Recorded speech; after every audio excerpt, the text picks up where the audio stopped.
Aku nyela lagi. Pak Pringgo kan tadi kayak tadi contoh pentingnya industri yang sudah mengaplikasikan berbagai sistem ya, big data, AI atau robotik atau online monitoring gitu kan. Nah, dan tadi juga sempat disinggung bahwa gimana orang asing mau menginvestasikan dananya ke Indonesia, sedangkan mereka sendiri mungkin kesulitan untuk online monitoring. Nah, sejauh yang Pak Pringgo tahu nih, sudah sejauh mana industri kita mengadaptasi hal-hal tersebut nih gitu. Apakah emang masih kita itu udah benar-benar industri yang eh, revolusi 4.0 atau kita masih ternyata kita masih di 2.0 atau bahkan 3.0 belum sampai ke 4.0 gitu. Nah, Pak Pringgo sendiri gitu yang berkecimpung di bidang industri gitu. Kita itu sekarang sudah sampai tahap mana nih di bagian itunya gitu, Pak? Ya, baik. Eh, ada industri 1.0 sampai industri 4.0 dengan konsep-konsep masing-masing ya. Dan beberapa industri dengan apa ya, memerlukan high tech gitu ya, high tech, kemudian resiko yang tinggi dan sebagainya itu mereka sudah menerapkan industri 4.0 high tech itu yang menggunakan robotik, otomatik yang bagus dan sebagainya ya di beberapa industri itu. Tapi juga industri-industri skala yang berbeda dengan produksi yang berbeda, yang nggak harus seperti itu juga konteksnya ya. Jadi nggak semua harus dipakai yang teknologi maju dan sebagainya. Based on the problemnya atau based on the konteks produksinya yang seperti apa. Jadi penggunaan teknologi sesuai dengan kebutuhannya itu yang penting sebenarnya. Jadi nggak harus over, nggak harus yang kurang dan sebagainya. Sesuaikan dengan kebutuhan. Nah ini perannya seorang sarjana teknik ya, dia bisa menggali problem mana, kemudian bisa menganalisis dan yang terakhir adalah enggak bukan terakhir ya, merancang solusi untuk solve problemnya dan terakhir bisa menginstalkan sehingga lebih baik. Itu peran sarjana teknik mestinya atau seorang engineer. Nah, nah itu yang mungkin bisa memberikan solusi ke depannya ya kalau ada kekurangan. Tapi beberapa industri di area tadi beberapa sudah siap. Tapi memang saat ini memang yang sering dilakukan adalah proses transformasi digitalisasinya. Jadi sudah mulai melakukan proses transformasi ke digitalisasi lah. Yang sebelumnya masih konvensional mulai ke digitalisasi dan ini masih berlangsung di beberapa industri manufaktur. Beberapa industri manufaktur yang sudah maju seperti Astra Group dan beberapa industri farmasi ya. Hmm. Industri farmasi seperti di atau industri jamu pun ya ada seperti Sido Muncul itu sudah maju industrinya, sudah higienis. Perusahaan seperti di tempat sekitar kami ada PT Konimax di farmasi itu juga sudah melakukan transformasi digital itu. Jadi beberapa mahasiswa kami yang melakukan magang dibantu untuk proses digitalisasinya di sana, merubah dari yang konvensional menjadi digital. Kemudian juga improvement terhadap proses produksinya. Jadi perubahan mengarah ke sana berlangsung dan sekarang terus berlangsung dan sudah mulai siap. Jadi enggak kita masih dalam proses itu. Ada yang sudah siap, ada yang berproses dan mungkin banyak yang belum siap. Nah, masalahnya kalau yang nggak siap ini dampaknya itu luar biasa. Jadi bisa fenomena-fenomena yang sekarang terjadi ya banyak yang tutup, orderan berhenti, kemudian pabrik karyawannya dipulangkan dan sebagainya itu. Nah, itu karena ya itu tadi, eee, globalisasi itu persaingannya nggak cuma di Indonesia saja. Jadi para entrepreneur-entrepreneur, investor dan sebagainya muter otak juga ini. Ini kalau mereka sumber daya di sini nggak mau diatur, susah, kemudian tidak upskill, tidak reskill lagi, tidak bisa melakukan transformasi digital, ya nggak bisa bersaing nanti dengan yang di luar. Nah eee, itu tantangannya. Jadi saya rasa kita harus siap. Industri itu. Ya, saya siapkan juga insinyur-insinyur kami di tempat kami ya untuk ke depannya untuk melakukan transformasi digital ya. Nah, mungkin seperti itu Mas. Jadi cukup siap lah ya beberapa area, terutama di industri yang 5 tadi ya sudah mulai mulai bertransformasi ke industri 4.0 ya. Baik, kayaknya tadi kita serius terus. Kita mau ada game kecil-kecilan, Pak. Waduh, pakai gini. Biar nggak, ini berat banget bahasannya ternyata. Jadi ada game yang nanti pilih salah satu, misal merah atau putih, Bapak tinggal jawab putih gitu ya, sesuai dengan Oh iya, itu nggak yang berat-berat banget gitu, Pak. ya siap. Baik, siap ya, Pak ya. Pertanyaan pertama, pilih Jogja atau Solo? Solo, Solo. Baik, pilih pilih dosen atau guru, Pak? dosen. Pilih jadi Kecuali kalau gurunya ditambah satu lagi kata besar. guru besar gitu ya. Besar. Saya Ya, pilih itu amin Mas. amin, semoga segera. Amin, Pak. Ini Pak Pringgo salah satu idola saya, doa alumni GIFU yang produktif gitu ya, gitu. Dan semoga segera nih ya. Amin, Kemudian amin. milih jadi Menteri Kemendikbud atau Menteri Perindustrian, Pak? Kemendikbud, Kemendikbud. Oke. Milih jadi peneliti atau praktisi, Pak? peneliti, Peneliti. Milih Tokyo atau Gifu, Pak? Ibu. Pertanyaan terakhir. Milih mochi atau bakso? Bakso. Baik, terima kasih Bapak. Ya, terima kasih. Kenapa nggak jadi praktisi, Pak? Ah, praktisi itu mungkin dampaknya tidak Nggak. semasif peneliti ya. Oke, oke. Ya praktisi terapan mungkin ya bagus ya. Tapi menurut saya peneliti itu mungkin insya Allah ya memberikan dampaknya itu lebih luas, Mas. Lebih luas ya, Pak, ya, dan menurut saya juga Manfaatannya lebih lebih Mas, misalnya. lebih Luas. mendalam gitu ya.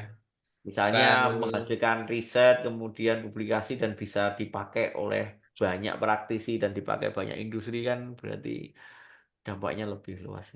Jadi Hmm. saya kebermanfaatannya inilah yang saya. Wah, kebermanfaatan ya. Sebaik-baik manusia adalah manusia yang bermanfaat gitu. Amin. Ya itu pengennya ya Mas. Baik, saya mengundang Mas Elmo kembali. Mungkin ada pertanyaan atau semacam apa ya, diskusi. Silakan Mas Elmo. Ya, Pak Pringgo, menarik sekali ya diskusinya, banyak ilmu yang saya serap lah dari Dai Senpai. Jadi saya juga alumni teknik industri, Pak, dari Oh Brawijaya. iya, Jadi di Jepang memang nggak pernah ngambil jurusan teknik industri gitu. Karena sekarang malah lebih ke disaster management gitu. Dengan disaster management. ya Ya. eh, ya udah sama sih udah mulai menggunakan eh, machine learning atau deep learning gitu ya. Dan Oh, itu ya. sempat baca papernya Pak Pringgo ya yang terbaru yang Franklin. Kalau Oh nggak yang salah Franklin Ops. sortiran sampah Setiran sawah. itu sangat kayak menurut saya sih sangat bermanfaat banget Pak ya. Maksudnya dari hal kecil dengan menggunakan Ya, metode yang advance bisa menyelesaikan masalah sortir sampah di Indonesia mungkin Pak ya. Saya ya. penasaran Pak Pringgo, karena tadi kan disampaikan UNS di Jawa Tengah, kemudian jauh dari industri seperti di Jawa Barat mungkin. Iya. Eh, Bagaimana Pak untuk kemudian mencari datanya atau melakukan riset ya, data collection untuk melakukan tadi ya training ke machine learning atau deep learningnya. Kemudian bagaimana membangun hubungan dengan industri? Karena kan tadi kan disampaikan salah satu pembelajaran yang efektif adalah dengan tadi aplikasinya di manufaktur. Sedangkan mungkin tidak banyak yang ada di Jawa Tengah dibandingkan di Jawa Barat. Pak Pringgo, Iya. saya penasaran di situ nih. Iya. Baik, Mas Elmo. Ya, itu riset salah satu yang terakhir lah ya ini. Kebetulan yang riset mahasiswa S1 saya, dan salah satu yang lulus tercepat. Jadi diambil kelas mata mobil saya tentang manufaktur cerdas ya pada waktu itu. Kemudian dia sempat magang di KAI, riset kok nggak pas. Kemudian, wah saya ikut risetnya Pak Pringgo aja dah. Kemudian dia mencoba mencari data dengan mandiri dia ke sana. Jadi di dunia di teknik industri kami juga mengajarkan communication skill juga ya. Communication skill itu jadi salah satu yang penting. Selain collaboration, communication skill, kemudian critical thinking dan creativity ya kalau saya. Beberapa skill yang utama ya ke depannya yang dibutuhkan. Nah, itu saya tekankan ke mahasiswa kami ya. Kami latih mereka kegiatan seperti keorganisasi untuk melakukan eh, misalnya mengadakan seminar nasional dan sebagainya. Kelihatannya sepele seminar nasional ya. Tapi saya suruh mereka mencari gift yang bagus dan sebagainya. Kemudian saya suruh mencari membuat poster dan sebagainya. Poster saya revisi sampai 10 kali, 20 kali. Mereka tahan gitu ya. Kemudian mencari gift gitu ya. Mencari gift itu mencari supplier kan itu kan ya. Mencari supplier, ini saya nggak cocok, ini harganya kurang ini dan sebagainya. Dan itu melatih kemampuan soft skill mereka. Dan itu saya latih itu ke saya sekitar 2012 mulai saya itu, dan itu sustain mereka jalan gitu. Akhir-akhirnya anak ini, Bapak ini panggilnya apa? Tapi setelah saya kasih tahu, oh gitu ya Pak ya. Iya, nanti kamu akan tahu belajar mencari supplier produk yang pas itu dari belajar memenuhi kebutuhan saya, misalnya kayak gitu. Dan itu sama ketika riset ya. Jadi riset ketika memenuhi kebutuhan data dan sebagainya, kamu harus punya koneksi. Dan penting melakukan hubungan koneksi. Jalur orang dalam kelihatannya gimana ya? Isu-isu yang sekarang lah misalnya agak darurat. Tapi gimana? Ternyata kenyataannya tanpa rekomendasi. Kalau di dunia Jepang lah, Anda nggak ada rekomendasi dari siapa itu, apakah Anda bisa masuk ke situ? Saya nggak yakin juga. Itu pasti ada jalur koneksi tertentu atau gimana kemarin lobbying. Itu cara survei dari kita selamat juga, ya kan? Walaupun ya koncoisme, koncoisme dari Koncoisme. Aku suka bahasa baru nih, koncoisme.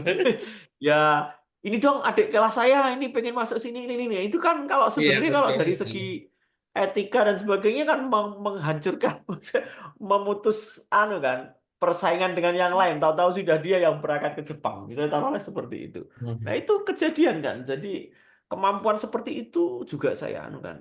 Kamu harus survive, kamu harus punya kemampuan lobbying dan sebagainya untuk mendapatkan data dan sebagainya. Dan itu ya beberapa adik-adik mahasiswa bisa seperti itu, tapi ada yang karena kemampuannya memang tidak di situ ya, mungkin karena kemampuan komunikasinya terbatas dan sebagainya, karena kemarin COVID nggak berinteraksi dan sebagainya, itu juga menghambat juga saya khawatir. Jadi secara etik, secara perilaku, komunikasi ini, lu kok kayak gini tuh. Saya sendiri juga kaget misalnya dengan mahasiswa sekarang, loh kayak gini. Saya kemarin ngadakan seminar nasional Rakernas itu, saya juga, waduh ini saya didik dari nol lagi nih untuk ya, karena nggak aneh ya. Nah, riset juga seperti itu Mas. Jadi memang perlu ya kemampuan soft skill ya, kemampuan komunikasi, kemampuan belajar dan beradaptasi terhadap itu. Ya memang nggak mudah sih ya, namanya juga mendidik ya, perlu itu. Jadi ya alhamdulillah beberapa riset bisa terpublikasi ke situ. Walaupun nggak harus ya, lulusan sarjana nggak harus publikasi ya. Iya, iya. Memang engineering itu harusnya nggak harus publikasi. Yang harus publikasi itu mestinya yang master dan doktor lah, terutama dokter Ali ini yang harus. Gitu Mas Emo ya. Iya, iya, Pak. Masih Semoga siap. bisa menjawab lah. Oke, alhamdulillah. Mas Adit, ada Kalau lagi? kalau nggak relevan, tolong diabaikan saja ya. Bagus, Pak. Jadi saya dapat info juga tuh. Siap, Iya siap. Pak, Pak Pringgo mungkin melanjutkan obrolan tadi sama Mas Elmo. Sebenarnya kalau dari Pak Pringgo pribadi, hal apa Pak ya yang membuat Pak Pringgo sendiri tertarik Pak dengan bidang industri ini gitu. Sehingga kemudian kan kami melihat juga Pak dari CV-nya Pak, mulai dari S1 Pak ya, sudah menekuni bidang ini gitu. Kemudian eh, apa namanya, sampai kemudian melanjutkan Pak ya, dokter engineering di GIFU gitu Pak. Ya, Sampai kemudian juga apa, di profesi gitu ya. Seperti itu Pak. ya, ya. Mungkin kalau saya jawabnya by accident, tapi gimana ya kalau ya Iya. by accident. Ya mungkin jalan ninja saya seperti itu kali ya. Jadi ya ya dari satu ya awalnya memang masuk teknik industri, eh,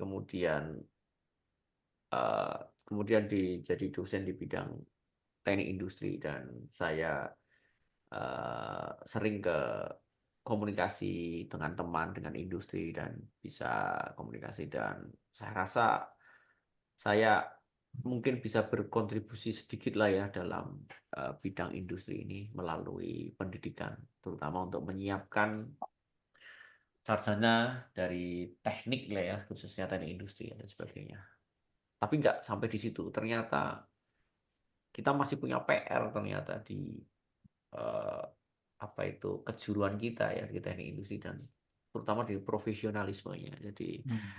makanya saya juga akhirnya terjun langsung ke eh, engineering profession ya. Jadi pendidikan insinyurnya. Jadi mendidik insinyur yang profesional, yang punya etik yang bagus sebagai seorang profesional, menjadi agen perubahan dalam pembangunan ke depannya, menjadikan insinyur yang berdaya ya, yang berdaya saing, memberikan nilai tambah bagi kesejahteraan kemakmuran bangsa. Itu harapan visi misinya ya dari insinyur sebenarnya kayak gitu. Jadi makanya kita menyiapkan itu, kan insinyur juga agen perubahan ya, agen perubahan untuk pembangunan dalam pengembang, terutama untuk ilmu pengetahuan dan teknologi juga. Jadi itu menurut saya mungkin membuat saya tetap eksis di situ ya dan selain sebagai dosen, peneliti, insinyur gitu ya. Dan semoga amin ini kalau jadi guru. Makanya saya Amin. cita-cita saya jadi guru Amin, kan. amin. Guru besar ya Pak, Cita-cita jangan jadi guru. besarnya aja ya Pak. Apa? Guru besar ya Pak, jangan besarnya aja. Nanti kayak saya besarnya aja Iya, nanti. ini besarnya saja ini. Itu Mas Adit ya. Baik, terima kasih Mas Adit, terima kasih Pak Pringgo. Sebenarnya kita sudah tinggal beberapa pertanyaan lagi gitu ya.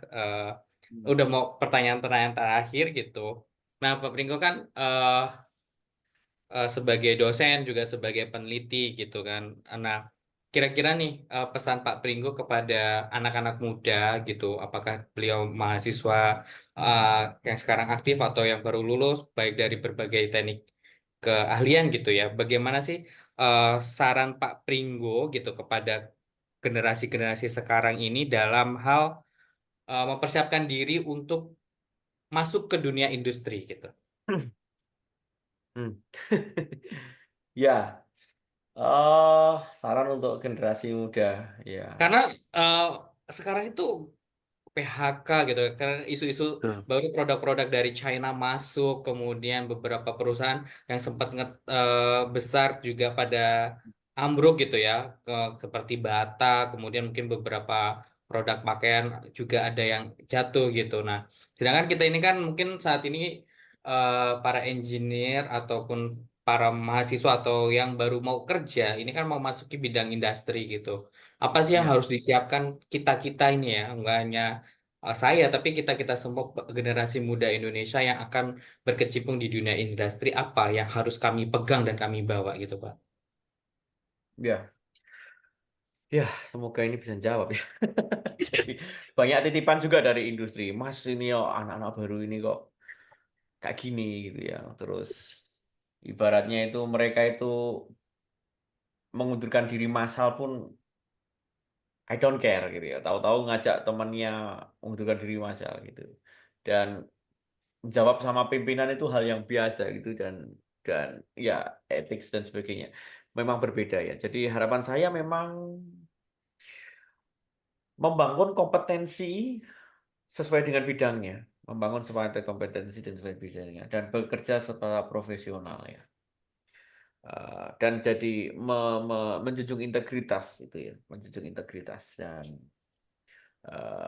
itu modal saja ya. Membangun kompetensi apapun itu, insinyur di bidang perencanaan wilayah kota, bidang teknik industri, electrical. Kompetensinya dikuatkan di situ. Kemudian ketika nanti bekerja ya profesionalisme di bidang itu ya. Dan integritas harus selalu dijaga. Nah, terus skill-skill yang long life learningnya itu juga harus perlu lifelong learningnya itu harus juga perlu ditingkatkan. Jadi upskill, reskill misalnya. Jika perlu harus reskill, jadi berpindah skill yang mungkin dan mau belajar lagi, mau beradaptasi kepada hal yang baru, mau belajar eh, menerima tantangan, bisa beradaptasi pada hal yang baru dan menjadi berpikir kritis, kemudian mampu berpikir kritis ya, kemudian menjadi problem solving, memberikan sebagai problem solver terhadap problem-problem yang ada. Itu harapan saya yang mungkin bagi anak-anak muda ya, dan terus mau belajar ya, melakukan penelitian, riset. Kalau melakukan riset, belajar, itu akan memicu inovasi. Kalau dengan inovasi juga akan muter terus. Jadi tidak akan date of value gitu ya. Uh, jadi ketika manufaktur pada mature kemudian date of value, jadi tanpa ada inovasi tidak bisa melenting ke atas lagi. Nah itu penting sekali melakukan penelitian, research and development bagi anak-anak muda ya. Nah, selalu itu tadi mindset seperti itu. Mungkin itu yang beberapa yang titipan saya kepada Sujaya. Nah, itu. Oke, baik. Ya, saya paling suka tadi kata reskill ya, Pak ya. Mencari skill-skill baru gitu ya. Atau mengupgrade skill-skill itu kayaknya saya kadang juga gitu punya mahasiswa bimbingan gitu. Dek, nanti kamu kerja apa? Kamu bisa apa? Saya juga bingung, Pak. Kayak, aduh gimana ya? Nggak masalah kan. Yang penting kalau sudah punya resort dan sebagainya, ketika bekerja di mana,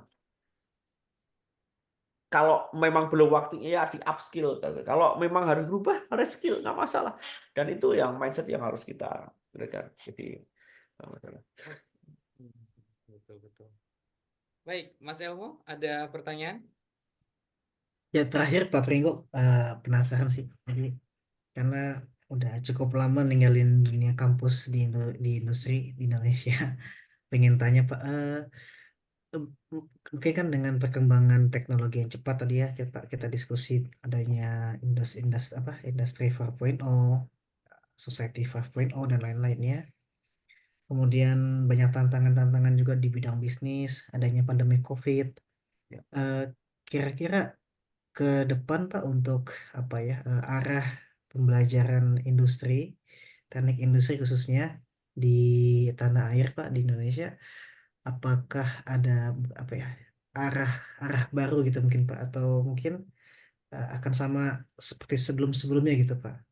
Apakah ini ada sebuah kompetensi baru yang harus dimiliki dari lulusan teknik industri atau kurikulum baru begitu Pak, Ya. di tengah eh, perkembangan zaman yang mungkin begitu cepat gitu. Terima kasih. Ya, baik. Terima kasih, Mas Ilmu. Beberapa universitas, beberapa prodi teknik industri, dan khususnya Badan Koordinasi Pelaksana Teknik Industri Indonesia, BKSTI, dan sebagainya, sudah merumuskan beberapa kurikulum inti dan kurikulum tambahan yang menjadi standar pembelajaran di teknik industri ya. Dan beberapa kurikulum inti dan pembelajarannya memang catch up terhadap perubahan transformasi Hmm. industri 4.0. Misalnya sebagai contoh di prodi kami ya, Ya. di prodi kami ini kami melaksanakan perubahan kurikulum dan diterapkan sekarang ini. Kami ada beberapa mata kuliah baru misalnya yang mulai masuk ya, Hmm. yang sebelumnya elektronika industri kita rubah ke mekatronika. Oke. Kemudian kami otomasi sistem masih ada, kita jadikan backbone. Kemudian kami juga ada mata kuliah analitika data.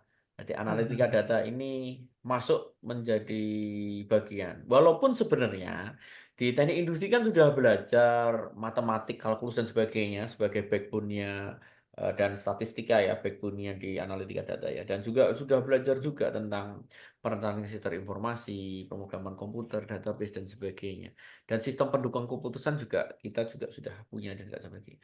Cuman analitika data ini menjadi krusial sekarang ya untuk mendapatkan knowledge, insight-insight baru dari data ataupun big data yang memungkinkan inovasi ini. Beberapa inputan kurikulum yang masuk ke salah satunya di tempat kami itu masuknya beberapa seperti analitika data, kemudian ada mata kuliah di S2 itu kami masukkan algoritma dan pemrograman dan sebagainya ya untuk memperkuat itu ya, memperkuat isu-isu industri 4.0 juga dan kebetulan saya itu yang pegang sebagainya jadi Mata kuliah baru. ya Luar biasa. pulang-pulang tambah Pak Prigo tambah ini ya. Iya, Siap, siap, siap. gitu. Ya, terima kasih Pak Pringgo. Iya. Ya. Mungkin Mas Adit mau nyambung? Ya, mungkin saya juga pertanyaan-pertanyaan Pak untuk Pak Pringgo. Jadi melihat apa yang kemudian hari ini Pak ya sedang terjadi di Indonesia, dari pemahaman saya Pak ya yang kemudian berkutat Pak di bidang pemerintahan, di mana kemudian kan salah satu target tujuan kami bagaimana kemudian bisa menambah ini Pak ya investasi yang masuk ke Indonesia agar kemudian bisa mendorong ekonomi Pak ya. Nah, kemudian salah satu hal yang kemudian saya lihat eh, memang dari segi pariwisata Pak ya, saya pribadi memang mungkin merasa masih butuh eh, waktu Pak ya. Seperti mungkin eh, untuk menjadikan beberapa wilayah Indonesia seperti Bali yang merupakan salah Iya. satu sumber pemasukan ekonomi terbesar gitu. Maka saya juga kemudian beberapa kali riset dan ikut seminar Pak ya. Salah satu kemudian peluang Pak untuk bisa meningkatkan perekonomian Indonesia itu dari bidang industri gitu. Artinya mungkin dari tadi Pak manufaktur gitu ya. Nah, Indonesia sekarang sudah usia ke-79 Pak. Kemarin Agustus kemarin gitu. Nah, mungkin dari Pak Pringgo eh, hal apa saja Pak yang perlu dipersiapkan agar kemudian Indonesia eh, bisa menjadi salah satu negara industri Pak gitu, sehingga bisa penopang ekonominya bisa dari industri ya, sehingga kemudian sektor-sektor lain pun juga bisa bisa mengikuti seperti itu Pak. Duh, pertanyaan sulit ini ya. Gimana sih? Ikutan, saya nggak ikutan. Tadi kan. Ini jadi kalau dipersingkat gitu pertanyaannya apa Mas? Singkat itu. Saya ya mencoba meramu gitu ya. Tadi kan cukup panjang. Kalau disingkat gitu apa Mas? Pertanyaan. Intinya sebenarnya kesiapan Indonesia sih Pak sebagai salah satu negara yang berbasis industri itu. Hmm. Apa yang perlu dipersiapkan itu? Oke, oke. Ya, mungkin ada beberapa poin ya yang menjadi yang perlu disiapkan. Ya, mungkin harapan gitu juga ya ini sebenarnya ya yang jadi harapan. Pertama transformasi digital di industri ya, itu harus segera dilakukan saya rasa. Jadi diharapkan industri di Indonesia ini segera melakukan transformasi digital, mengintegrasikan teknologi digital ke dalam industrinya menjadi fokus utama, itu yang pertama. Kemudian penyiapan sumber daya manusia ya, saya rasa meningkatkan keterampilan tadi ya. Jadi salah satu strateginya saya rasa ya upskill dan reskill itulah. Nah, itu butuh biaya juga itu, mungkin berapa tahun ke depan gitu ya. Maksudnya investasikan sumber daya manusia itu untuk melakukan upskill atau reskill mungkin 2 tahun, 4 tahun gitu ya. Sehingga resource-nya bisa catch up terhadap perubahan shiftingnya tadi. Kemudian isu mungkin ini yang sustainability, keberlanjutan di masa mendatang. Industri-industri harus melihat keberlanjutan, sustainability, isu sustain, industri hijau dan sebagainya. Itu dalam penerapan ekonomi sirkular lah ya, ekonomi sirkular untuk mengurangi kerusakan dampak lingkungan. Itu kita jangan manufaktur atau industri yang ngasal gitu tapi tidak mengindahkan itu ya ke depannya. Ya, tadi kemudian isu yang kita bahas tadi Mas, misalnya isu inovasi, riset and development, penelitian itu perlu eh, perlu ditingkatkan menjadi fokus utama perusahaan atau bagi para peneliti dalam pengembangan R&D ini ya. Sehingga bisa memunculkan inovasi-inovasi terhadap industri kita. Nah, itu peningkatan R&D ya. Dan mungkin ini peran pemerintah itu peningkatan infrastruktur ya. Peningkatan infrastruktur yang sekarang sudah cukup bagus, terutama di infrastruktur jalan dan transportasi dan sebagainya. Ini diharapkan selain pemerintah, sektor swasta juga berinvestasi. Misalnya perusahaan-perusahaan logistik dan sebagainya itu mulai beli kapal dengan kapasitas yang bagus untuk mensupport, misalnya kayak gitu. Industri trackingnya semakin bagus untuk kemudian logistik, jaringan komunikasi, Telkomsel dan telkom lainnya misalnya kayak gitu untuk mensupport Anta itu ya. Jadi itu di infrastruktur. Kemudian tadi infrastruktur kan hubungannya dengan supply chain ya. Supply chain tadi integrasi supply chain rantau pasok baik Indonesia dan globalnya itu juga bagus gitu ya. Tentunya regulasinya juga yang mensupport atas itu. Jadi jangan regulasi malah menghambat gitu ya. Jadi pemerintah ini perannya ketika di mana ya? Ya itu tadi salah satu contoh di bea cukai lah. Bea cukai, bea cukai itu memang maksud saya kok malah jadi gimana gitu ya. Buat aturan yang universal yang memungkinkan semuanya. Nanti ada perusahaan yang pengen atau saya beli spare part dari luar negeri mau ke sini malah kena bea cukai padahal mau dipakai untuk memperbaiki mesin misalnya, untuk ganti spare part mesin untuk memproduksi, tapi malah kena pajak yang cukup tinggi atau ditahan dulu berapa hari untuk kesiapan dokumen misalnya kayak gitu. Nah, itu kan juga akan berapa hours hilang produksi dan sebagainya. Itu ya itu kebijakan di rantai pasok gitu ya. Nah, otomatis kalau sudah supply chain-nya bagus, otomatis kolaborasi antar entitas dan environment atau lingkungan industri tadi harus semakin bagus ilustrasinya. Jadi misalnya di area di daerah di Jabodetabek yang industri manufaktur gitu ya antar perusahaan pensupport spare part-nya manufaktur tertentu itu juga saling terjadi kolaborasi antar sektor yang bagus gitu ya di situ. Mungkin itu ya, apalagi ya.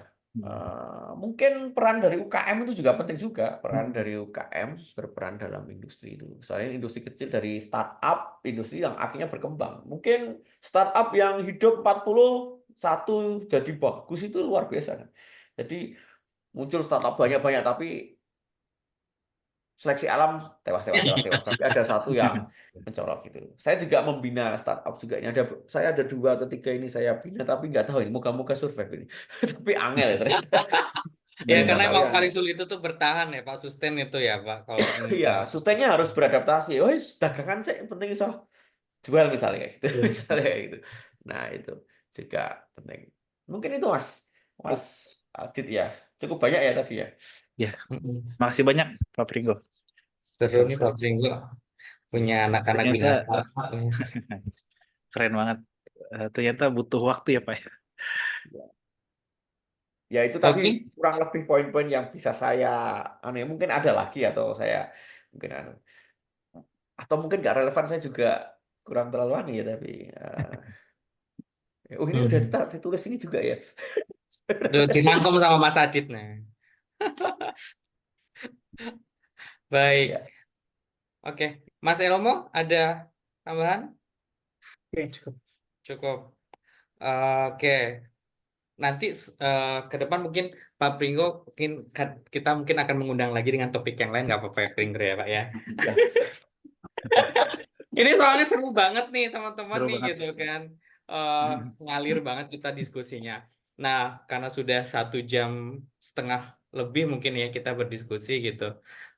Podcast nggak boleh lama-lama Pak Pringgo gitu. Jadi Iya. sesuai dengan apa ya pangsa pasar, pangsa pasar juga nggak sekarang nggak mau Saya yang juga ini. takutnya itu seneng ngomong ya, kadang-kadang terlalu lama lewat itu. Makanya nanti Kadang-kadang kita perlu Betul buat banget. session lagi nih iya, dengan iya. topik yang berbeda gitu Oh kan. gitu. Episode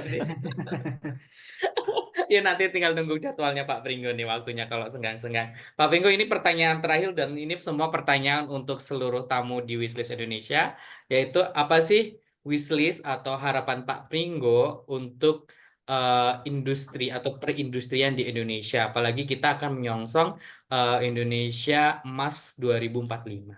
Nah, gimana nih? Wishlist Pak Pringgo untuk Indonesia seperti apa? Tadi sebenarnya hampir semua itu sudah disebutkan tadi ya. Iya, saja nih itu. Tapi dirangkum di akhir nih. Jadi, jadi transformasi digital dan sebagainya. Ya, ya itu ya. Tapi kalau untuk masa kita saja ya, tapi juga eh, untuk masyarakat.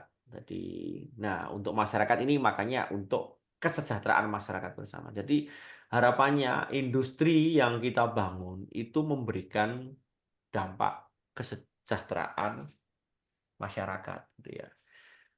Selain kesejahteraan ya kesehatan juga, jadi memperlihatkan kesehatan juga. Jadi nggak cuman nggak cuman kesejahteraan, tapi juga kesejahteraan selain itu kesehatan.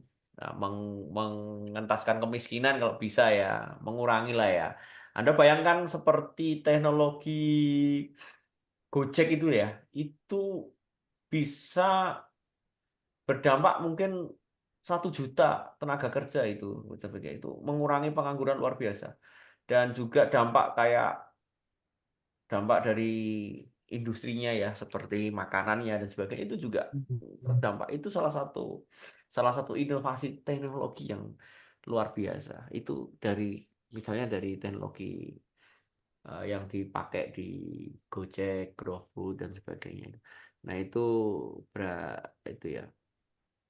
Nah, untuk kesiapannya itu kebijakan publik itu termasuk wishlist yang penting bagi saya. Kebijakan publik eh, yang bisa memayungi menjadi payung bagi industri kita ke depannya.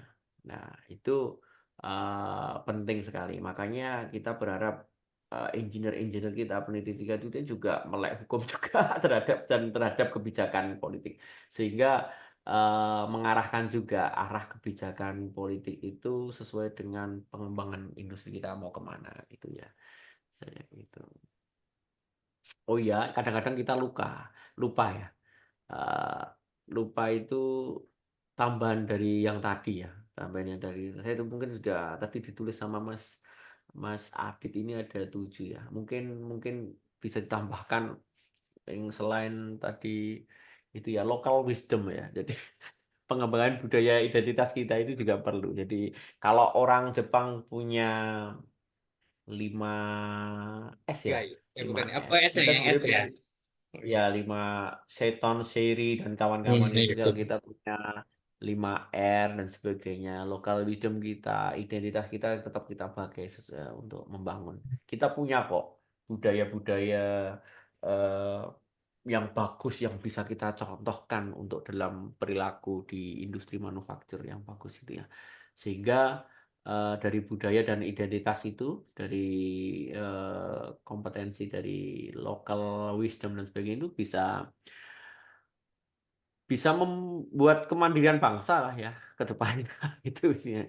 Nah, itu yang saya rasa menjadi kunci ke depannya ya untuk mengatasi tantangan ke depannya. Itu mungkin wishlist saya, Mas. Wishlist saya itu ya. Sebenarnya tadi sudah ada banyak ya, tapi tak tambahin sedikit-sedikit itu. Baik. Tapi Matur nuwun. relevan ya. Relevan Pak gitu. Bahkan tadi yang baru saya sadari bahwa ada ya lebih bermanfaat, kemudian administrasi payung hukum yang lebih support industri dan local wisdom yang kadang agak tersisihkan gitu ya. Sedangkan di bangsa-bangsa barat atau bangsa seperti Jepang, mereka sangat memegang erat local wisdom yang mereka miliki begitu. Ya. Baik. Baik, sekali lagi saya ucapkan terima kasih banyak Pak Pringgo atas waktunya. Ini di Ya. sela-sela kesibukannya masih menyempatkan ngobrol dengan kami-kami anak muda biar tetap muda gitu. Ya, saya senang ini. Luar biasa Dan ini diskusinya sesi-sesi sangat sama menyenangkan bangsa ini. sekali ya. Kita bisa TikTokan dan nyambung gitu dengan berbagai pertanyaan. Kita mohon maaf ini pertanyaannya kayak menyerang Pak Pringgo gitu ya karena kehausan informasi kami-kami yang masih muda yang belum banyak berkecimpung di dunia industri yang sebenarnya begitu. Dan saya ucapkan terima kasih buat Mas Elmo yang ada di Jepang saat hari ini. Sekarang udah jam berapa tuh di sana gitu. Mas Adit juga terima kasih banyak gitu. Mungkin kita cukupkan diskusi kita pada kesempatan hari ini. Salam, pokoknya jaga kesehatan semuanya. Saya ucapkan sekali lagi terima kasih banyak. Saya tutup. Wabillahi taufiq wal hidayah. Wassalamualaikum warahmatullahi wabarakatuh. Waalaikumsalam warahmatullahi wabarakatuh. Waalaikumsalam warahmatullahi wabarakatuh. Waalaikumsalam warahmatullahi Terima wabarakatuh. kasih.